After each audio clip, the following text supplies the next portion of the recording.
everyone, my name is Swanky Dope Show, and thank you so much for watching this video. Before I begin, if you'd like to listen to any of the other parts before I begin reading, I'll have a playlist linked to this video below.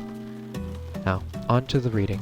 Today I'm going to be reading Natasha Romanoff's story, also known as Black Widows, but before that I'm going to read the slight introduction to her on the left side of your screen right now. Trained from childhood in the infamous Red Room, Natasha Romanoff became one of the most feared spies and saboteurs in the world. For years she put her unrivaled combat skills to use as a member of the Avengers, keeping pace with some of the most powerful beings who ever lived. Imbued with super soldier-like treatments that vastly extended her lifespan, Black Widow outlived most of her enemies and allies, but her fight still rages on decades into the future, where she leads the Red Room in its ongoing effort to overthrow the tyrannical Doom 2099. Mercury Unsealed. Begin passage. Taking Natasha Romanoff by surprise was no easy task. One of the world's most elite spies, better known as the Black Widow, she had been trained from a young age by her handlers in the Red Room to anticipate every eventuality. Of all her many skills, it was the one she took the most pride in. Even when the world itself was on the brink of disaster, nothing ever caught her off guard, at least until today. When she first came to Tokyo, it was on a special mission for the Resistance. She was gathering intel that could help her fellow freedom fighters in their ongoing battle against Victor von Doom, the tyrannical ruler of Latvia, who had been spreading his iron grip across the world, one country at a time. But after that initial operation, she found herself feeling at home in this strange city, more at home than she had felt in decades. Natasha may not have looked a day over 30 on the surface, but she had actually been in the spy game for more than 100 years now. Her prolonged youth and vitality were the side effects of an experimental life-extending serum given to her by the late, great Nick Fury. Not quite the infinity formula, but still as effective. She had never imagined that she'd live to see the year 2099, let alone still be in the field. But here she was, standing on the rooftop of the Tokyo headquarters of Alchemax, ready to expose the company's greatest secret, whatever it was. Despite having a wide web of reliable contacts feeding her top-secret intel, Natasha had no idea what she was about to discover. Alchemax, a major multinational pharmaceutical corporation with far too much power, had more secrets than she could count. Most of them fell under various levels of clearance, labeled from lead all the way up to gold. But until today, she had never heard of an asset with a Mercury classification. But here, somewhere within this building, there was something flagged with that rare and mysterious clearance level. Whatever it was, Natasha knew it couldn't be good. Fortunately, getting inside would be easy. Maybe not for the average citizen, or even one of the many web warriors that always seem to be swinging through the city these days. But for someone as seasoned as the Black Widow, a few Alchemax security officers would be no threat at all. As she entered the building, she instantly encountered a pair of guards. With two quick bursts of her widow's bite, they were out for the count and Natasha had access to the building's freight elevator. According to her intel, the Mercury-level asset was being stored in a vault building's sub-basements.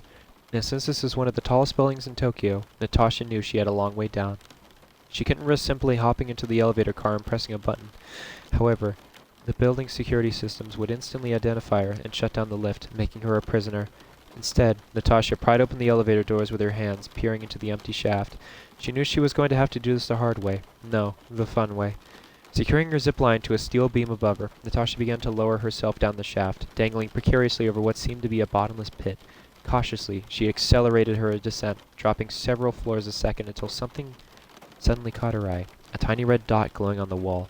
She clutched her hand tightly on the brake to bring her fall to a sudden stop.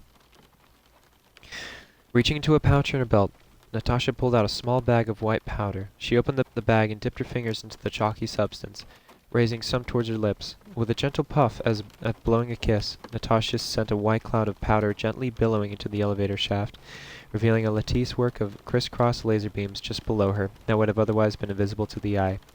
"Guess this is my stop," Natasha said, pulling herself over to a closed elevator door and prying it open from the inside. She was only halfway down the tower, but she would have to go the rest of the way on foot. Luckily, it was the middle of the night and all of Alchemax's employees had already gone home for the day, so there were no regular civilians in danger. Entering a stairwell, she continued her descent towards the building's lowest levels as stealthily as possible. Occasionally, she crossed paths with a security guard on patrol, but managed to take them out with ease. Natasha was skilled in countless non-lethal ways of neutralizing targets, but she had one in particular that she put to good use that night. A Krakoan neurotoxin given to her by Wolverine that easily incapacitated any foe whom she scratched. with one of her razor-sharp fingernails. Natasha didn't take any pleasure in dispatching the guards, but she also didn't hesitate. They had signed up for the job knowing exactly who they were working for. Finally, after what seemed like hours, Natasha had found herself at a thick metal door, 5 levels below the building's lobby. The door had a high-tech keypad next to it, limiting access to only those with the proper code, which was changed daily. Natasha prayed her intel was up to date as she pulled a wire from the gauntlet on her wrist and attached it to a port on the keypad. After a few seconds, the keypad turned green and the words "Access Granted" appeared in Japanese, followed by the sound of a large metal lock releasing. Natasha cautiously pushed the heavy metal door open and entered the chamber on the other side. As she exhaled, she could see her breath hanging in the air in front of her. The temperature in the chamber was far lower than it had been in the rest of the building. Natasha immediately went to a computer terminal and tried to access the files stored on it. As she tried to hack into a heavily encrypted folder labeled Project Rising Eagle, she realized something. These systems weren't using Alchemax security codes. They were the type of encryption protocols used by the public eye, the police force that kept all of Tokyo under its thumb. What's going on here? Natasha asked herself as she scanned through the secret files. There were notes about some sort of super soldier serum from over 100 years ago, more recent studies on the long-term medicinal benefits of Krakoan flowers, some scans of ancient chemical equations and nonsensical phrases like greater science, secret alchemy, and quiet math, and most jarring, even some surveillance photos of Nick Fury and Natasha herself. Before Natasha could dig deeper, a strange noise caught her attention, a beeping, low and steady like a heartbeat. The sound led Natasha to the center of the room, where she saw a large tube with an enormous crystal shard inside. No, not crystal, it was ice. And inside of the ice was a strange shadow in what looked like the shape of a human figure. Instantly, Natasha realized that this must be the Mercury level asset she had been searching for. But what or who was inside? And why were they so important? She needed to find out, and this might be her only chance. Accessing the terminal, she initiated the thawing sequence. The ice began to melt rapidly, creating a pool of water that drained through the bottom of the tube, as well as a cloud of mist that fogged up the glass and obscured Natasha's view. As the sequence completed, there was a moment of eerie silence. Natasha cautiously reached towards the glass window of the chamber, but pulled back suddenly as another hand, clad in a red glove, pressed up against the surface from inside. It stayed there for a second, pushing against the glass before the figure it belonged to slumped to the floor inside of the tube. Natasha wasn't sure what she was about to unleash, but there was no turning back now. She hit the button to release the tube's glass door and waited for the billowing steam to clear. Once it finally did, what Natasha saw inside left her in a total state of disbelief. There in front of her was a man, down on one knee, clad in an antiquated red, white, and blue jumpsuit. She knew his image well. She had seen it over and over again during her days in the Red Room as a symbol of everything that Mother Russia stood against during the Cold War. Captain America. But he had died during World War II, hadn't he? Suddenly, the brightly colored man began to rise to his feet.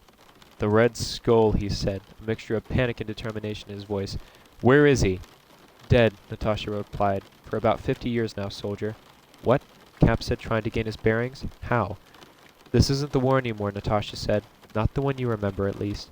Captain America gazed around at the high-tech machinery in awe and confusion. Last he remembered, he was on board a doomed plane over the Arctic Ocean. "Where are we?" he asked, not sure he wanted to know the answer. "You might also want to ask, when are we?" Natasha replied. "The answer is Tokyo, 2099. "Tokyo?" Cap said, suddenly even more on guard. "We're behind enemy lines?" "It's not like that anymore," Natasha said. "These days, it's not about borders, it's about freedoms." "It always has been," Cap said. "Fair enough," Natasha agreed. "And now you have yours." "Thanks to you," Cap replied, knowing that without his new friend's aid he would still be suspended in a deep freeze. "That won't last long if we don't get out of here," Natasha said, leading Cap towards the door of the chamber. "Alchemax was keeping you on ice for a reason. We don't want to be here when they realize that you've been thawed out." "Too late," Cap said as a battalion of heavily armed guards burst their way through the chamber doors. "Public eye," Natasha said, recognizing the guards' uniforms. "Never heard of them," Cap responded as he blocked a guard's electrified nightstick with his forearm.